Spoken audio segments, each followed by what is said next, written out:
Comentarios internacionales del ingeniero José Blandón Castillo. Temas de hoy, pues Estados Unidos le pone un letrero a Venezuela de esos de Se Busca, diciendo suspendan las elecciones del 20 de mayo, van más sanciones, toma de posesión del presidente de Costa Rica y esta madrugada reunión entre Corea y China.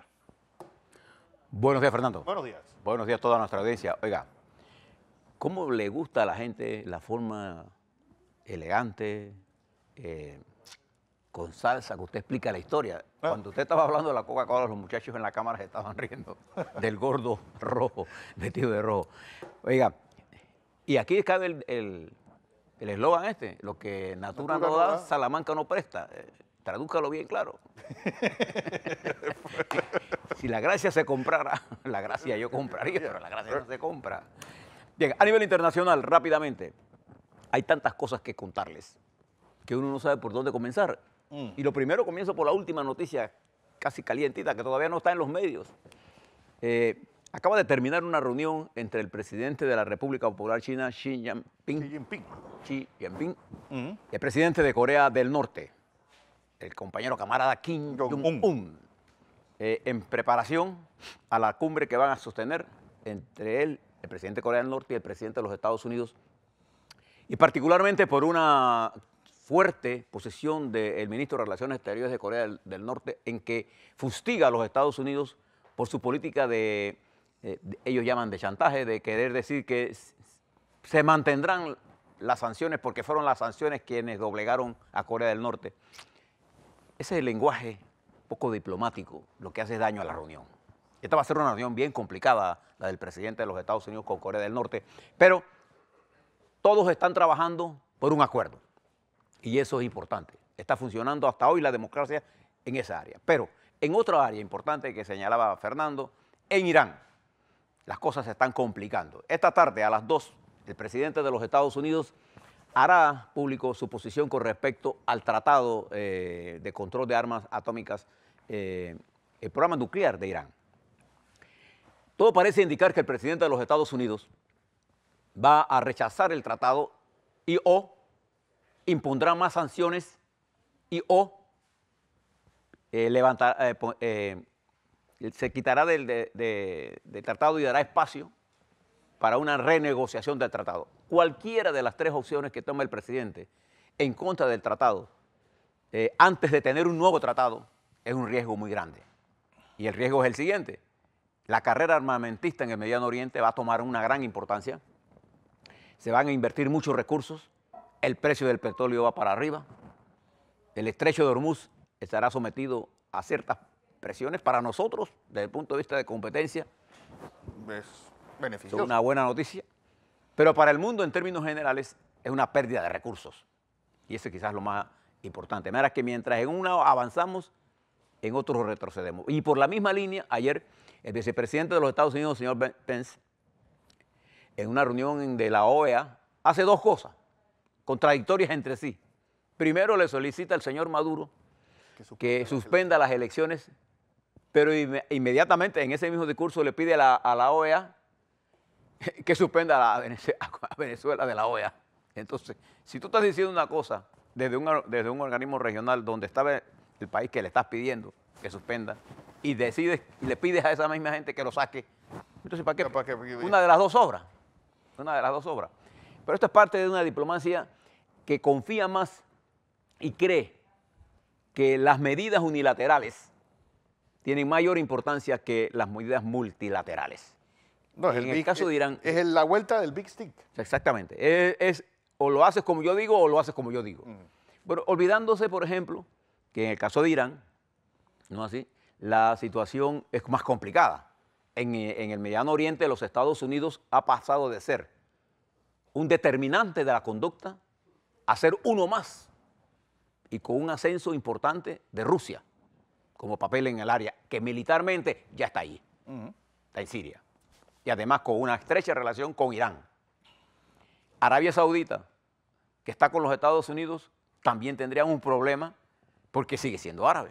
Entonces, no entiendo la política exterior de los Estados Unidos. Lo que sí es cierto es que la paz como sistema no le interesa a la industria armamentista, porque dejan de vender.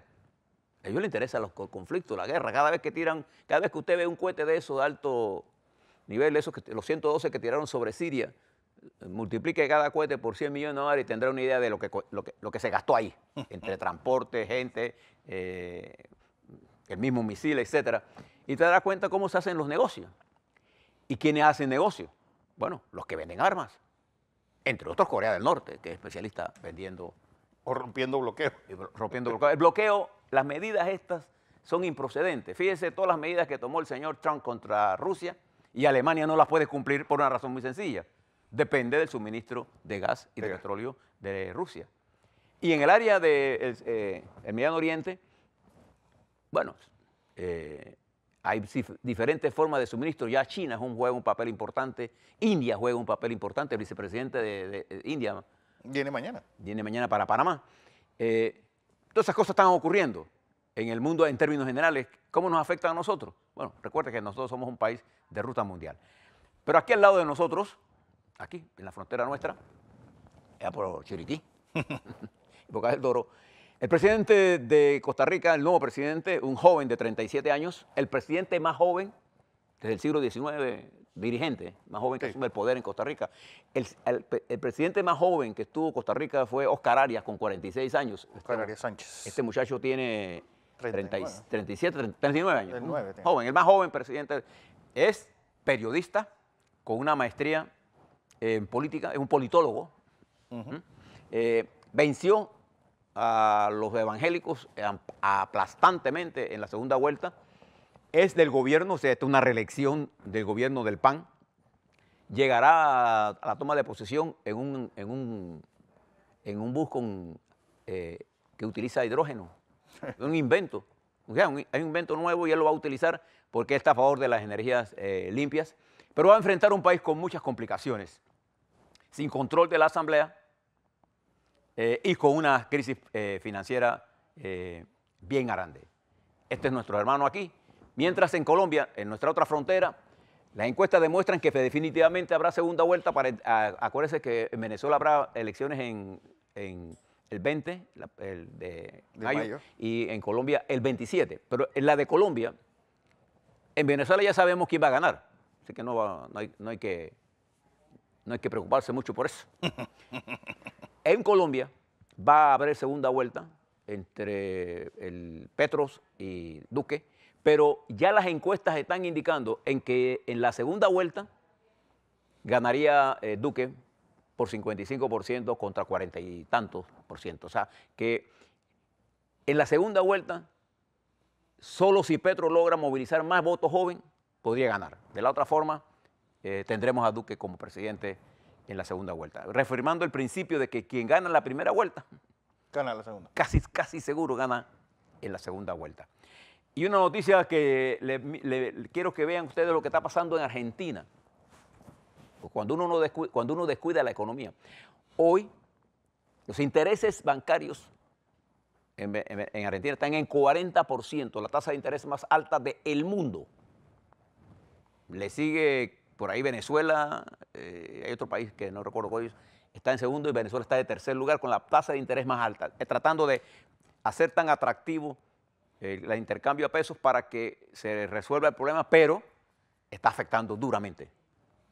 Y esto va a tener sus impactos. Y finalmente, le cuento que el Procurador General de Nueva York, Eric Schweideman, uno de los defensores más grandes de los derechos de las mujeres, acaba de anunciar anoche que renuncia hoy porque 4 de sus ex compañeras, 2 de ellas que dieron sus nombres, lo acusan de maltrato físico, de golpearlas.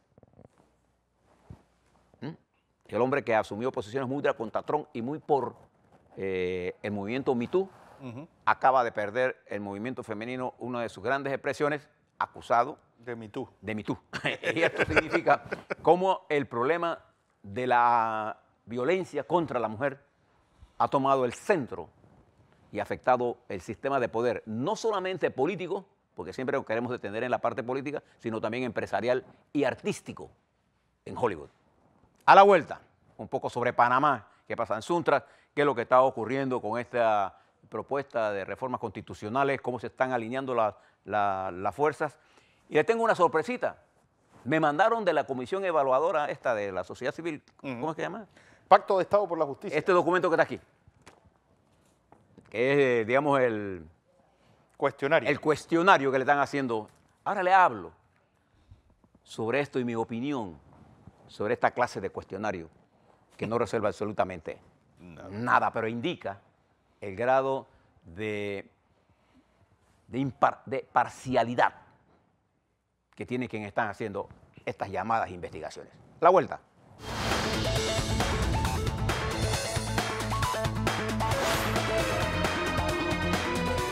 Comentarios políticos nacionales del ingeniero José Blandón Castillo. Bueno, el cuestionario. Gracias a Katy Dolande. Oiga, le recomiendo una lectura. En el Metro Libre de hoy hay un artículo de nuestra compañera periodista, máster en comunicación política, Guadalupe Castillero. El artículo se llama Independientes en la escena política. Se lo recomiendo que lo lean. Así como ella tiene su tesis puesta por ahí en YouTube, en tu YouTube. canal de YouTube. Y es importante que usted mire esto, porque si bien es cierto, los independientes como tal tienen bastante dificultades en este proceso para llegar a la presidencia, no quiero decir imposible, pero bastante, coincido con Lupe en eso. Ninguno que corra como dentro de un partido, solo con la bandera del partido, con esa marca de partido, porque los partidos son una marca ya, sí, no son una estructura ideológica, podrá ganar con los votos. Si usted dice yo soy panameñista 100% y soy Cambio Democrático o soy PRD, usted se está enajenando de más de la mitad del electorado. O sea, usted tiene que tener una actitud independiente de la cúpula de su estructura política, aunque corra por ese partido, aunque por sus venas usted sienta su partido. Les recomiendo que se lean esto, aparece en Metro Libre de nuestra compañera que hace periodismo político. Bueno, algunas cosas antes de ir al tema de la Constitución. Se mantiene la huelga Suntra-Capac. Tengo la impresión, Fernando, de que los empresarios están apostando a quebrar a Suntra. Me parece que es una apuesta equivocada. No será la primera vez que alguien intente quebrar a Suntra. Yo mejor me voy porque entre gobierno, Suntra y el Capac lleguen a un acuerdo lo más pronto posible por el bien del país. No intenten creer que ustedes pueden estar liquidando las organizaciones sociales, porque eso es quebrar la democracia, independientemente de que a usted le guste o no el estilo, porque más que la forma es el contenido. Sin sindicalismo no hay conquistas laborales. De manera que yo apuesto al entendimiento, así como respaldo la organización y el desarrollo de los empresarios. No estoy de acuerdo en que se estén buscando por la vía de estas negociaciones debilitar y liquidar a Suntra. Sería un grave error, no lo van a lograr, créanmelo. Bien, además de eso quisiera hablarles, tengo aquí conmigo, maestro, este documento que está aquí. Este es el cuestionario que le están haciendo a los señores candidatos a magistrados de la Corte Suprema de Justicia por la Sala Civil, uno, y por la Sala Penal, otro. Lo he leído como 6 veces. Te lo voy a dejar aquí, Fernando, para que tú como periodista los mires desde otro ángulo. Bueno, a mí me parece que el que hizo este cuestionario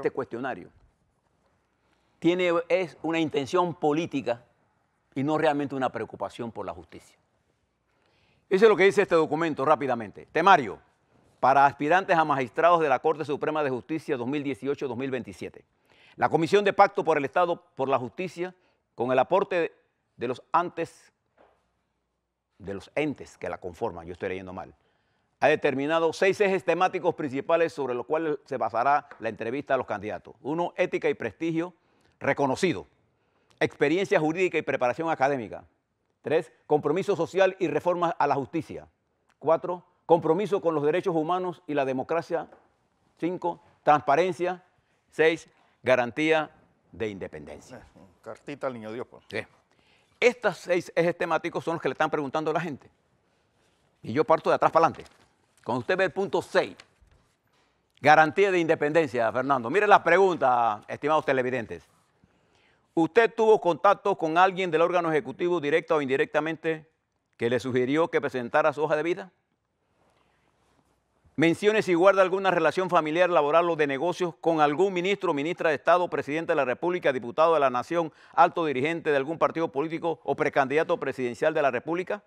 En caso de ser familiar, ¿a qué grado de consanguinidad pertenece? ¿Ha sido usted abogado o socio de empresas de algún miembro del Consejo de Gabinete, diputado, dirigente de algún partido político? ¿Ha ocupado cargo político público en alguna institución pública durante los últimos 10 años? ¿Ha formado parte de un partido político consolidado la información o ha participado dentro del movimiento social o político? ¿Cómo garantizaría usted la independencia en la prestación de los servicios de la Administración de Justicia? ¿Qué haría usted? Fíjese esta pregunta, si la percepción ciudadana cuestiona su actuación en el desempeño de su cargo de forma que afecte la credibilidad del órgano judicial. Esto es el cuestionario más parcializado que yo haya leído en mi vida y demuestra la agenda de esta comisión. Quien redactó esto tenía una intención política. Pero déjeme decirle algunas cosas. ¿Desde cuándo, Fernando, la independencia de alguien depende si ha participado en un partido político, si ha sido un ministro de Estado, siendo él abogado? A ver, ¿desde cuándo? La corte esa de lujo que puso el presidente Endara, todos habían sido participantes en partidos políticos, todos. La Corte Suprema de Justicia de los Estados Unidos, todos. Porque la participación política es un derecho constitucional, hombre. ¿Sobre la base de qué sentido político estos señores de esta llamada comisión, que ni siquiera es constitucional? ¿Ah? Aquí lo único que no es constitucional es esta comisión de evaluación. Miren lo que hace. ¿Quién le ha dicho a esta comisión que ser dirigente de un partido político te impide ser magistrado de la Corte Suprema de Justicia? A ver, ¿quién le ha dicho? ¿Quién ha dicho que la independencia se mide así?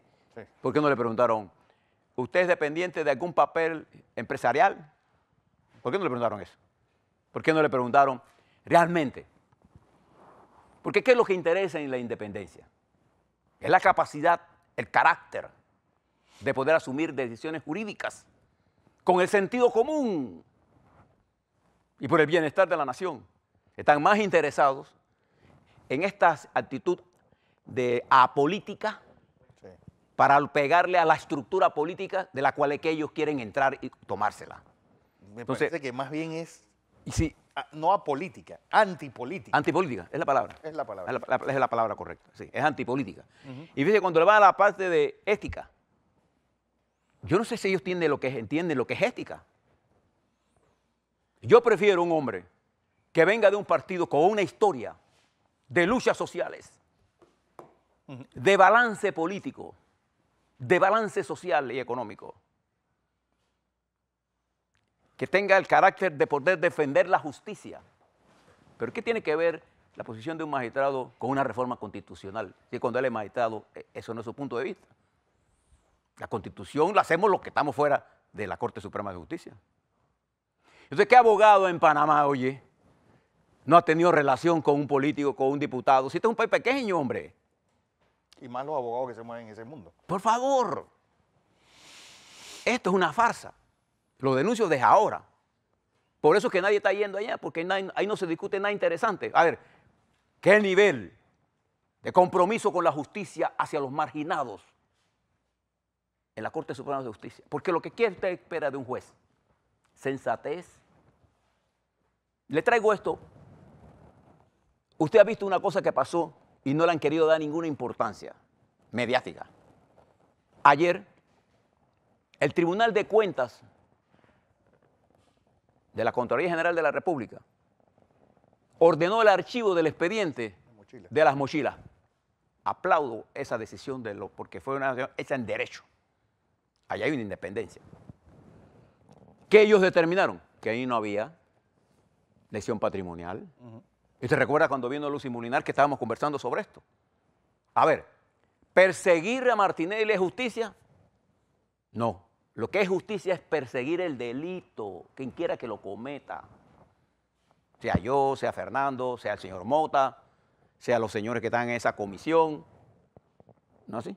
Porque cuando yo recibo dinero, de las planillas, eso no es delito porque yo tengo gente de capacidad, pero los demás sí. Entonces, ese actuar. Al final yo le quiero decir una cosa, la decisión para esta magistrado pasa por el presidente de la República, quien es el que lo tiene que seleccionar constitucionalmente, y la Asamblea Nacional, que es el que lo tiene que ratificar. Esta comisión es simplemente un invento que se ha creado y cuyas preguntas leídas en este cuestionario, yo se lo voy a dejar aquí para que Fernando pueda discutir tema por tema, porque en obsequio de la brevedad tomé para que usted tenga una idea de la parcialidad con que están hechas estas preguntas y dirigidas a quienes dentro de esa comisión tienen aspiraciones políticas. Vamos a estar claros de lo que está ocurriendo. Entonces vienen con el cuento de arroparse con la justicia. Bueno, dejo ese tema allí, porque lo seguiremos hablando, y quiero hablarle ahora de la Constitución. A mí no me preocupa que dirigentes políticos,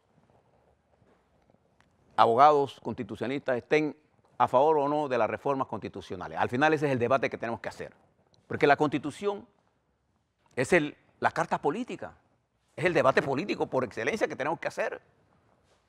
La primera cosa que debemos saber es que necesitamos una reforma de la Constitución. Siempre uno se pregunta, ¿cuándo es el tiempo de hacer la reforma? El tiempo de hacer la reforma es cuando llegue. ¿Y cuándo llega? Cuando se dan las condiciones objetivas y subjetivas. Siempre hay un tiempo para posponer las cosas. A mí me interesa de lo que hizo el presidente, es que se abrió el debate sobre un tema importante, que no hay la menor duda se va a resolver en el 2019, en ese periodo. Pero ya está abierto el tema. Entonces a mí me gustaría saber qué piensan los candidatos. No que digan que no es el tiempo, no. ¿Qué reforma usted está interesado en hacer? Yo no creo que sea nada más la reforma constitucional que tiene que ver con el órgano legislativo o con la justicia. Creo que el país necesita una reforma, una carta constitucional que marque el futuro de una nación. Porque ¿qué es la Constitución? Es la carta de navegación de todos los panameños. La ley de leyes. Pero cuando dejamos esto exclusivamente en manos de abogados, porque esto no es un problema nada más de abogados, quedan haciendo una constitución de 800 y 400 artículos. Entonces, quieren legislar vía la Constitución. Y todo es anticonstitucional. Entonces, lo que hacemos es meternos en una cabeza de fuerzas y no dejar que las cosas operen al libre juicio del juzgador final, que en el régimen democrático lo constituye el Supremo, que es la Corte Suprema de Justicia. Entonces, yo sí creo que necesitamos ordenar esto, pero necesitamos una reforma constitucional para el agro. Necesitamos una reforma constitucional para la educación, para elevar el nivel de la educación panameña a nivel de prioridad, hasta una formación profesional de obrero calificado. Que dejemos el criterio del titulismo. Necesitamos una reforma que hable de la universidad y que la universidad sea realmente un foco de desarrollo. Necesitamos una reforma que le dé los derechos a las mujeres que le hemos negado. Necesitamos una reforma que le dé el derecho a los indígenas. Necesitamos una reforma que diga con claridad que todo aquel que en nombre de la justicia viola mis derechos será sometido él a la justicia. Con claridad. Pero no necesitamos una reforma de 400, ni 500, ni 600. Es un debate que tenemos que hacer hoy. ¿Y sabes por qué lo debemos hacer hoy? Para que quede claro que cuando comienza un gobierno, siempre los gobiernos cuando comienzan todavía no es tiempo, es que estamos que preparando, tenemos que preparar. Y cuando pasan, se dan cuenta, ya estamos en el cuarto año. Así le pasó a Varela. Claro, él no hizo la Constitución al principio porque no era su interés. Sí. Igual que Endara. No hubo mejor condición para hacer una reforma constitucional integral que cuando Endara, porque era la época post-invasión, ahí seguidita. No tenía ni siquiera oposición. Pero es que la Constitución, como es una carta política, los intereses económicos están detrás de esa Constitución.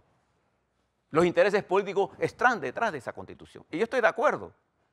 No es la Asamblea la que puede hacer la Constitución, es la constituyente paralela, porque hay que modificar la Asamblea. Pero hay que modificarla para que su procedimiento de cambio se dé en el siguiente periodo. En el 24. Claro. Pero hay que comenzar hoy. Pero ¿Qué podemos hacer nosotros? No me gustó, por ejemplo, el planteamiento del ministro de la Presidencia, porque lo que estamos dedicando es atacar a la Asamblea Nacional actual. Es claro y evidente lo que se quiere hacer. Lo que se quiere hacer es romper la mayoría actual de Cambio Democrático y PRD, que igual, a mí me da igual si la mantienen o no, pero que eso no es lo que va a determinar. ¿Por qué? Porque el gobierno bien puede trabajar con esas bancadas, lo ha hecho durante 4 años, siempre se ha hecho con minoría o con mayoría. Ese no es el punto fundamental, sí. Pero todo el ataque está dirigido a pegarle a la presidenta de la Asamblea, todas esas campañas que hoy aparecen en el periódico La Prensa, de las planillas, no sé qué. Hombre, ¿por qué no nos enseñan la planilla del periódico La Prensa? A ver, ¿por qué no la vemos? ¿Le parece que no sería bueno saber cuánto ganan los de arriba y cuánto ganan los de abajo? Me gustaría saber eso. Pero esa campaña dirigida contra el órgano legislativo me da indicación clara de cuál es el objetivo político de esta reforma. Entonces, yo sí creo que hay que aprovechar esta oportunidad para llegar a algunos acuerdos políticos de estabilizar el país. Yo lo estoy hablando con sinceridad, con seriedad. Yo no creo que la confrontación donde la estamos llevando, fíjense lo que están diciendo los jueces. ¿Quién le dice ahora a Paulet, a Lucy Molinar, con respecto a las mochilas, te devuelvo tu honor? Porque hay cosas que se pueden resolver materialmente, pero hay cosas más espirituales que no se resuelven.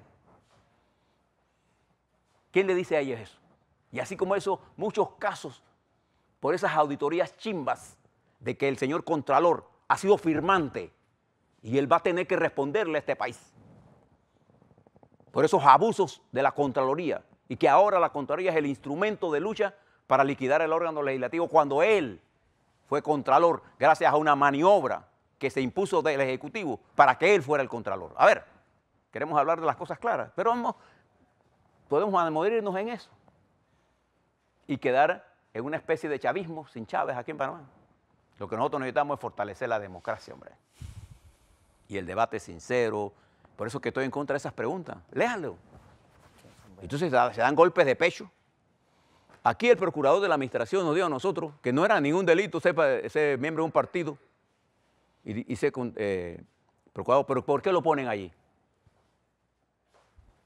Que si hay un fallo y los medios no están de acuerdo, ¿qué voy a hacer yo? Mantener el fallo, eso es todo. ¿Cuál es la pregunta pendeja esa? Es que uno tiene al punto de que esta señora Ormechea, que no conozco, dice que ella propone de que las sesiones de la Corte Suprema de Justicia sean transmitidas por televisión. ¿Quién dijo eso? Eso no es un reality show. Esto... No, pero es que, bueno, es que llegamos por las preguntas que están hechas allí.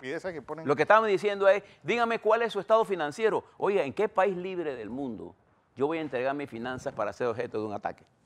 Ni siquiera piensan en nada, porque es que esto tiene un objetivo.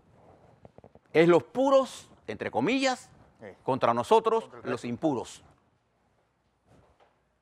Entonces hay un dicho bíblico, el que esté libre de pecado, que tire la primera piedra. Lo dejo de este tamaño porque estas preguntas, ese cuestionario, señores miembros de esa comisión, jamás levantará el interés, por ejemplo, de Arraiján, de Chorrera, de ningún medio, porque eso no es noticia. Es una bobería. Claro que necesitamos un hombre y una mujer, o dos mujeres o dos hombres con carácter. Honesto. Honesto, sí, está bien. Pero dentro de la honestidad que queda la sociedad. Pero la firmeza para ser juez. Mire que aquí nos preguntan, por ejemplo, que es un debate que más temprano que tarde va a llegar y va a entrar por la Corte Suprema de Justicia. El aborto. Ah, no, porque no quieren hablar de eso. El matrimonio de personas del mismo sexo. No es que no quieren hablar de eso, por ejemplo. El uso de células madre. Ahí no hay ninguna referencia a cuál es su posición con respecto a la familia. ¿Qué piensa usted de legalizar el aborto? Que son los temas centrales de la sociedad nuestra. ¿Qué piensa usted de las drogas? Aquí es puro... pero es que estamos mirándolo con el prisma político y no viendo el prisma de un juez. La Corte Suprema de Justicia es la última palabra en el sistema de justicia. Ah, pero cuando la Corte está en contra del Ministerio Público, es que la Corte se vendió. Pero cuando el Ministerio Público hace el trabajo que dicen quienes están en el Ejecutivo en perseguir a los opositores, es que entonces hay justicia. No. Por eso es que La Constitución, el debate constitucional tiene que ser tan profundo que debe llegar a la gente para que la gente se entienda que la Constitución es su arma más poderosa. Usted no ve cuántos policías por ahí se lo paran a usted y le dice, ¿usted para dónde va? Usted no le tiene que decir a ningún policía para dónde usted va, porque usted tiene el derecho como ciudadano, en el libre ejercicio de sus derechos ciudadanos, transitar por el territorio nacional. Él le puede pedir la licencia, pero ustedes cogen la licencia y se la meten en un pelepolis para investigar quién le dijo que eso es constitucional. Entonces, lo que sí importa en un magistrado es la independencia, pero no la independencia con respecto a los partidos políticos, en términos de que si fue o no un partido, con respecto al poder. Y el poder tiene manifestaciones sociales, económicas, religiosas. Ahí no hay ninguna pregunta con respecto a la intromisión de la religión en la justicia. Por ejemplo, a mí me interesan jueces que sepan que el juez que me gobierna a mí es el juez de la tierra, el juez supremo. Para otros es Dios, pero eso no es la tierra, es la justicia de los hombres. Sí, la Biblia no es un documento legal. No, en ningún lado, no lo es. Entonces, en ningún lado que sea el catolicismo, porque hay otros donde el Corán forma parte de la Constitución, o en China donde el partido es parte de la Constitución. Bueno, es otro tipo de pero en los regímenes democráticos las preguntas centrales no están ahí. Como consecuencia, para mí es inválido lo que está ocurriendo ahí. No tiene ningún valor de ninguna clase. Lamento que funcionarios, si yo fuera candidato, no me sometería a esa discusión. Porque yo quisiera entonces someterlos a ellos, a esas preguntas. A mí me gustaría hacerlos. Bueno, lo voy a dejar ahí. Y voy por el diálogo. Voy porque busquemos encuentros y que tengamos encuentros de caras al proceso electoral, y que si no estamos de acuerdo con la Constitución, bueno, lo rechacemos, pero que quede en la agenda, como que esa es una propuesta que no podemos soslayar más.